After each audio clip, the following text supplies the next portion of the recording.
মামা মামা তোমার বলাই না কট খাইছি। কি আমার পোলা কট খাইছে? কি হইছে আমার পোলা? আরে কি না হইছে হিডা কও। তোমার বলাই তোমার পকেটে তো টাকা চুরি করতে যায় আমার কাছে ধরা খাইছি। এ মাল্লার পো, তাই মোর পোলায় মোর পকেট গন্ডা টাকা নেবে না, নেবে কি তোর পকেট গন্ডা? কারে কি কই, বাপ যেমন পোলাও হেমন। এই সিয়াম, এই ফোন, এই যে সামনে জায়গাটা আছে না, এই জায়গাটা ভালো করে পরিষ্কার করবি।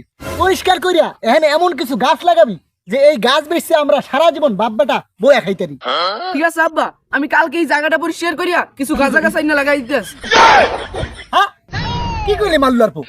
এই এখানে গাঁজা গাছ লাগাবি, তার পুলিশ দেয়া বাপ বেটা দুজনে ধরে লইয়া দিব, নিয়ে আগে একটা জেলে বইয়া থইব, তার হ্যাঁ বইয়া মগ বাপ বেটা দুইজনের সারা জীবন জেলের ভাত খাইতে হইব বেটা। আচ্ছা আব্বা আপনিই তো কইলেন যে আমরা বাপ বেটা সারা জীবন বইয়া খাইতে পারি, ওটা তো জেলের ভাত হয়, তার সমস্যা কি? ঠিক আছে ওরে মাল্লার পো, समझ गया। সমস্যা কি তুই বোঝো না?